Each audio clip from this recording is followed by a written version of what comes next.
Thanks very much to our witnesses, and I find it really interesting how this meeting has gone, because the Liberals specifically seem desperate to blame anybody for their inaction, and specifically when it comes to the revolving door of the justice system. And Mr. Williams, a lot of your members, there are certainly the larger car dealership networks, the larger ones that own a number of dealerships, but many of your members, and I know in my constituency, as an example, these are small businesses. These are smaller communities that have, they're 20, 30 employees.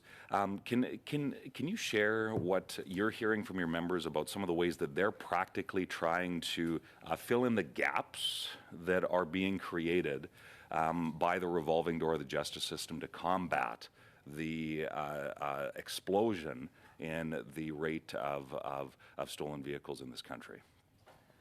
Yeah, I appreciate the commentary. When you're a single dealership operator and that is your family business, we're truly the victims of this. I mean, I'm not diminishing, to the member from Vaudreuil's commentary that our customers are the largest victims of this, but we are in a constant cat and mouse game with organized crime to try to protect those assets. Because if you've got 100 vehicles on the lot, you've got to put hard security measures in place, and I won't list those all here because I don't want to tip our hand to organized crime. But it's a constant ratcheting up of those elements, and every dealership has a constantly evolving protocol.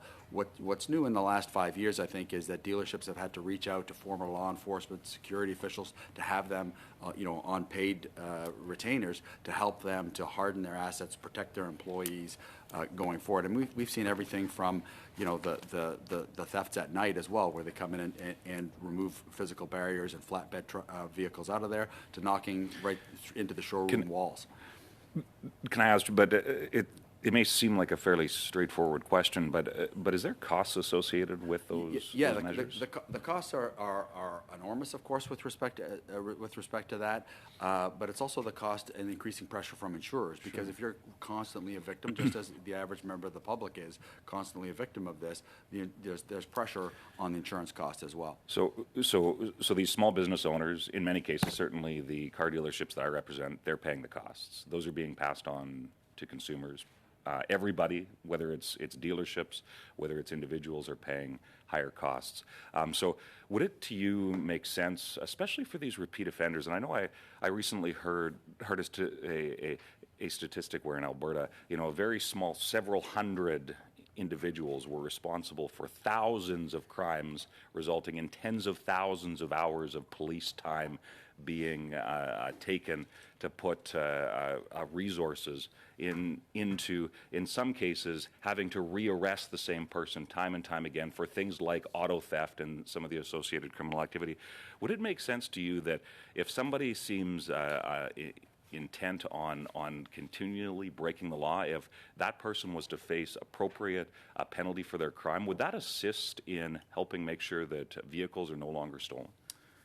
Yeah, I do think we need a layered approach that addresses this, and I think specific penalties for auto theft and enforcement of that, I think is important. And what we should all be outraged with is that it's international organized crime taking advantage of Canadian youth in some cases and paying them exorbitant sums of money to get involved in crime.